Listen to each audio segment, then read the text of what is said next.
Co-op fans, both couch and online, finally have a game towards this very demographic, and in the shape of A Way Out.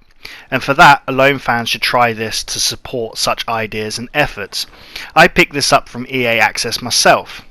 Naturally, first things first, Platinum Hunters, this is a very easy, straightforward Platinum, with all the trophies tied to miscellaneous acts that you do throughout the game.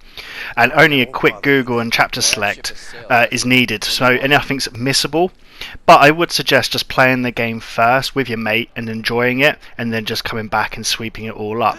Even better, you both get the trophies, so it's a Platinum for both you and your partner. No one misses out just for who's playing on which account.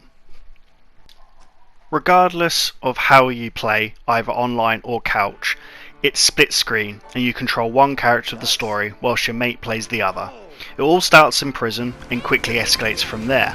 It's your standard game trope of solving puzzles requiring both of you and various obstacles relying on your skills and teamwork to get by.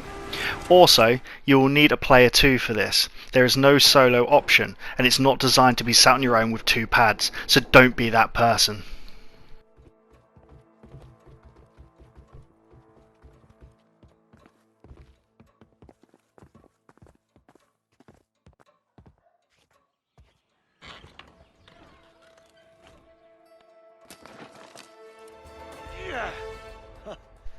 Gameplay wise, I can't help but make the connection to Uncharted.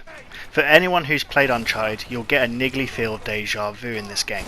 It all feels like a watered down budget version of the franchise, which is no bad thing, except the game can be clunky and shallow, with the key points capturing their attention or missing the mark of entertaining you. The controls work when needed and is the same template to any other third-person adventure, bar when doing certain puzzles that make themselves awkward on purpose to add some challenge in a pressure situation, but not to the point it's unfair or beyond annoying that you want to stop playing. Graphically, it's rough around the edges, but it does look the part in most of the scenes. Areas can feel a little bland and some levels have more details and quirks put into it to interact with. But then there's other levels that just feel really neglected and bland, and it's a very odd concept, especially as you're playing through the game, and it feels like there's just a little bit more interest in other environments bar the beginning prison. But it's no bad thing. The split screen works fine, and sometimes changes up the view for dramatic effect, but nothing that doesn't kill the ability to play.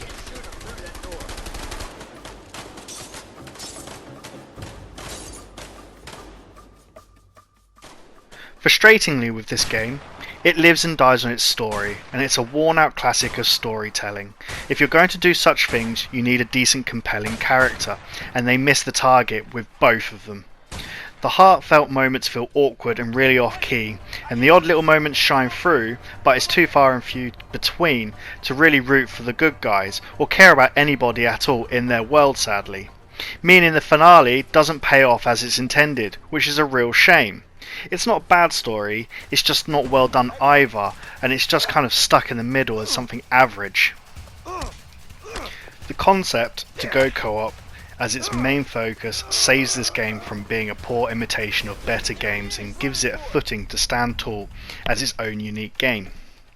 It really saves it and makes it quite enjoyable, and everything you would expect from a co-op in capturing the magic of teamwork with your mate is really done here in a great way. The ideas put forth are quite interesting in scope and keeps you pushing through to the end, especially as this isn't a run and gun game. Gunfights serve very little in gameplay at all in this game. The quirky fun parts in the game can be sadly missed though if you're not roaming the limited sized areas you get presented with, so I do suggest having a wander as there is Baseball, Connect 4 and other things that add extra fun in surprising ways amongst the story, but I won't say much else because then it would ruin the surprises. Waterfall! Waterfall! For A Way Out, I give it a 3 out of 5.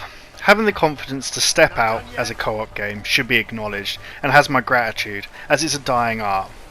That being said, there is a few things wrong that hopefully a sequel or a complete fresh new game could learn from, as I hope the developers don't abandon such a promising effort.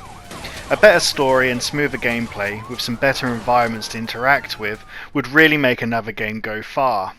Platinum Hunters, it's not a long game either, so it's a perfect game to jump in as a break from more intensive or long-winded games that you might be playing, especially as you can bring a mate with this one, and it'll definitely switch up from the norm.